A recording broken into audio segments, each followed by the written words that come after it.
그때 그 사건, 강릉 무장공비 침투 사건. 지금로부터 20년 전 1996년 9월 18일 강원도 강릉 해안에서 북한 잠수함이 발견됐다. 강릉 해안에서 잠수함을 발견한 택시기사의 신고로 우리 군은 진돗개 하나를 발령, 대간첩 소탕작전에 들어간다. 무장공비 26명 중 11명이 사체로 발견된 후 우리 군은 1명을 생포하고 13명을 사살했지만 1명은 끝내 도주하고 마는데 49일간의 치열했던 강릉 무장공비 침투 사건. 그때 그 사건 속으로 들어가 본다. 택시기사에서 최초 잠수함이 발견됐다는 신고가 들어왔습니다. 그래서 그 택시기사가 손님을 태우고 네. 돌아오는 길에 예. 바닷가에서 불빛이 튀는 거를 보고, 불빛이 번쩍이는 걸 보고 과연 지금 이 시간대 무슨 물체가 저렇게 바닷가에 있을까. 그래서 그 불빛이 나는 근처에 와서 차를 세우고 어머 용감하시다. 이렇게 내려다 보니까 캄캄한 지륵 같은 밤에 이 철컹철컹하는 소리만 들리고 뭔가 물체는 있는 것 같은데 뭔지가 확인이 안 되니까 파출소로 달려들은 거죠. 오. 그래서 오다 보니까 바닷가에 수상한 물체가 있다, 잠수함 같은 물체가 있다고 신고해요. 아니 나는 이 택시기사님이 너무 신기한 게 좀 강하다. 넘어갈 수도 있는데 그냥. 산에서 이게 무장공비를 사체로 발견을 쭉 하셨잖아요. 이게 정말 어떻게 된 거예요? 이유가 뭐고 저희들도 잘 모르고 있거든요. 처음에 왜 10구가 넘는 시신이 발견된 겁니까? 자살한 거지, 다들. 저희가 이제 이광수 씨를 생포하게 된 게 16시 45분 경이거든요. 근데 그 한 15분 앞서서 16시 30분에 청악산에서 무장공비 시체 11구가 발견됐다는 언론 보도가 이제 보도가 됩니다. 그런데 이광수 씨가 생포되기 전까지만 해도 저희가 잠수함만 보고는 이게 몇 명이 넘어오고 어떻게 넘어왔는지를 전혀 알 수 없는 상황이었죠. 네.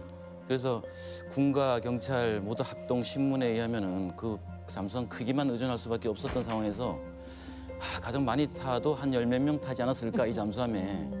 또 이 발자국도 이렇게 선명하게 남은 그 바닷물이 묻은 발자국이 이렇게 아직 남아 있는 상태였고 그런 걸 추정해서 한 10여 명 정도 넘어오지 않았을까 많이 했을 때 네. 그렇게 추정하고 있었던 찰나에 저희가 이광수 씨를 생포하게 됐고 또 15분 전에 11명이 청악산에서 발견됐는데 그 저희가 이광수 씨를 생포하지 않았다면은 더 이상 작전을 전개하면서 이 11명이 침투해서 북상하는 것을 포기하고 스스로 속하고 모든 작전이 종료되기를 위장하기 위해서 하지 않았을까 하는 걸 이광수 씨도 그렇게 증언을 하고 있습니다. 기사에서 이제 신고된 시간이 9월 18일 01시 35분이었습니다. 그 이후로 15시간 지난 오후 4시 30분경에 한 아주머니로부터 신고 전화가 파출소로 걸려오게 됩니다. 농장으로 올라가다가 보니까 길 옆에 수상한 사람이 있는 것을 보았다. 좀 빨리 와달라. 그런 다급한 신고 전화였습니다. 그래서 저희 직원과 같이, 동료 직원과 같이 혹시나 무장 간첩일 수도 있고 또 혹시나 만약의 사태에 대비해서 칼빈 소총에 실탄을 장전하고 현장으로 출동하게 된. 그래서 가봤더니 그래서 이제 현장은 산 아래에 있는 기슭에 있는 농장이었고 그 농장은 항시 사람이 사는 곳이 아니고 아침 저녁으로 동물 먹이만 주러 이제 집주인이 이렇게 왔다 갔다 하는 그런 농장이었습니다. 그래서 그날도 시내에서 이제 살면서 그 부부가 저녁 때 짐승 먹이를 주기 위해서 4시 30분 때 굴러 지나가게 된 겁니다. 지나가면서 보니까 이제 풀숲에 숨어 있게 된 걸 보고 올라가서 파출소로 신고를 하게 된 것이죠. 그 부부도 큰일 날 뻔했네요. 그렇죠. 죽을 뻔했네. 근데 그냥 쓱 지나갔고 다행히. 그래서 어떻게 잡으셨어요? 거의 현장에 도착할 무렵에 건너편 언덕길에서 이제 아주머니 한 분이 뛰어내려오면서 저희를 보고 이제 손사래를 치는 겁니다. 빨리 좀 오라고 다급하게. 그래서 저희는 이제 그분이 신고자임을 이제 직감을 한 거죠. 그래서 거기다 차를 세우고 이제 신고 내용을 들어본즉 조금 전에 여기 올라가다 보니까 저기 풀숲에 이상한 사람이 숨어 있었다. 근데 그 사람이 지금 농장까지 올라와 있다. 남편하고 같이 있으니까 좀 빨리 좀 올라가 달라.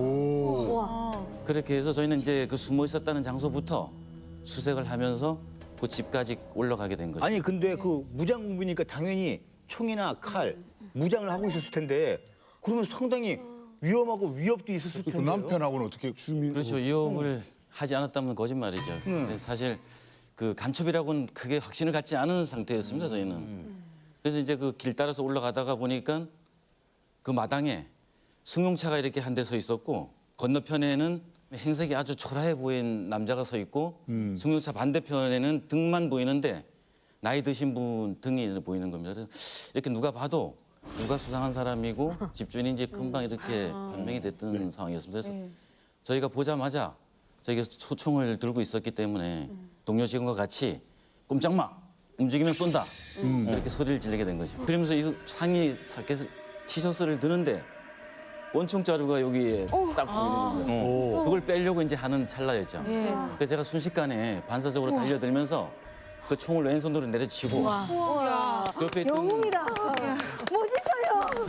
그 옆에 있던 동료 직원은 이제 총이 떨어지는 걸 보고 더 놀랄 수밖에 없는 상황이니까 소총을 다시 배에다 갖다 이렇게 꽂으면서 다시 한번 소리 질렀죠. 꼼짝만 움직이면 쏜다고. 그리고 제가 이제 떨어진 총을 들어보니까 45구경, 45구경이라 그러는데 흔히 권총 안에 실탄 13발이 장전된 상태로 이렇게 배꼽 속에다 이렇게 숨기고 있었던 거죠. 어휴. 아니 근데 이게 막 떨지 않던가요? 이 동료 직원이? 아, 그렇지는 않았습니다. 뭐 아 그럼 26명이 왔잖아요. 26명도 그 당시엔 밝혀지지 않은 상태였습니다. 오. 근데 혼자 있었어요. 이광수가 잡히면서 증언을 해서 26명이 밝혀진 거지. 이광수가 잡혔는데 죽었으면 나머지 몰랐네. 사람들은 그렇죠. 몇 죽었으면 명이 몰랐어, 넘어왔는지 죽었으면. 어떻게 며칠 날 넘어왔는지 전혀 알 수 없는 상황. 나머지 사람들 어디 갔는지 모르네요. 그렇죠. 예. 어떻게 혼자 있다가 혼자 잡힌 거죠? 그러니까. 그래서 이제 잠수함이 자초가 되고 9월 18일 날 잠수함이 발견됐는데 사실 9월 14일 날 북한 태조항을 출발해서 우리 그 동해안 해상에 9월 15일 날 도착을 한 겁니다. 밤에. 도착을 해서 정찰조 3명하고 안내원, 지들 안내하는 안내원 2명, 5명을 정찰 목적으로 침투를 시키고 다시 잠수함은 공해상으로 나가서 기다려. 경찰을 마치고 돌아올 때까지 기다리게 된 것이죠. 그래서 9월 17일 날 밤에 이 사람들 다시 접선해서 싣고 가려고 잠수함이 들어오다가 너무 해안으로 가까이 그날 비도 오고 파도가 세다 보니까 이 정찰조들이 좀 더 가까이 들어와 달라 그런 내용으로 했다고 합니다. 그래서 조금 더 가까이 잠수함을 대려고 하다가 이런 암초에 걸려. 디스크로가 걸리면서 자초가 되는 거죠. 주차가 좀 잘못된 거죠. 그 저기 그때 사투리를 많이 쓰셨을 거 아닙니까 당시에는 예, 예. 그 서로 의사소통의 문제. 그러니까 저쪽도 지금 어떡했다. 뭐라고 하는데 우리 정민호 중대장처럼 뭐 떨리기도 하고. 말투가 비슷하지 않나요? 저쪽에는 뭐라고 하던가요? 저쪽 사람은? 그래서 제가 이제 그 총을 뺐고 이제 누구냐고 이제 확인을 해야 될 거 아닙니까? 그래서 누구냐 이랬더니까 북한에서 왔수다 이런 오 그래가지고 그래서 북한에서 왔수다 이런 얘기를 이제 실제 앞에 있는 사람한테 듣고 또 총도 확인됐고 그러니까 머리끝이 쭈뼛하고 등골이 오싹하는 걸 느꼈죠. 그래서 수갑을 채웠어요. 네, 그래서 이제 그 순간에 이제 정신을 바짝 차리고 이제 직원하고 그 농장 집 담벼락에다 이렇게 밀어붙였죠. 그 문을 총으로.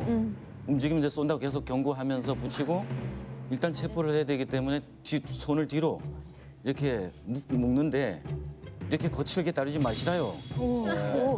이제 묶고 막 이러니까 거칠게 다루지 말라고 이렇게 불만을 표시해요. 불만이. 이게 좀 저 살살 살살. 다루라는 거죠. 살살. 그런데 그 사람도 보니까 좀 거칠게 다루지 말아달라고 그러고 그 주민을 만났는데 주민이 신고할 수 있잖아요. 그래서 신고하셨던 분도 참 재치 있게 대응을 했습니다. 나중에 들어보니까.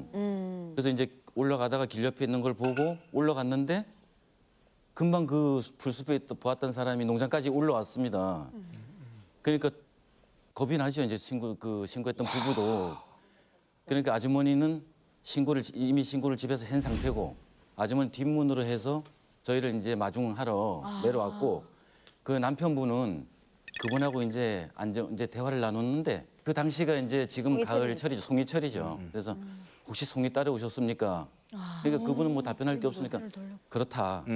그렇게 하고 요 밑에 마을에 사십니까? 그러니까 그렇다.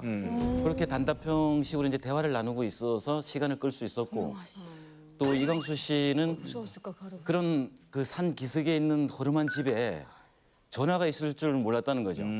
그래서 신고를 할 수 있다는 생각은 했지만은 안심했네. 네, 안심한 거죠.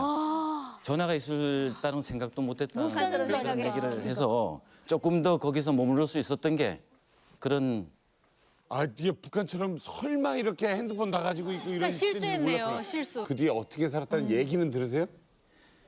아 어차피 뭐 20년 지났지만은 서로 이제 생명의 은이지 않습니까 서로 그 가끔 통화도 하고 거기를 만나보기도 하셨어요. 만나보기도 하고 그 한잔하고. 예. 어때요? 그러니까 잘 사시는 것 같아요? 그 이광수 씨가 96년 체포된 이후에 97년도에 해군으로 전향을 한 다음에 군무원으로 이제 근무를 하고 있습니다. 그래요.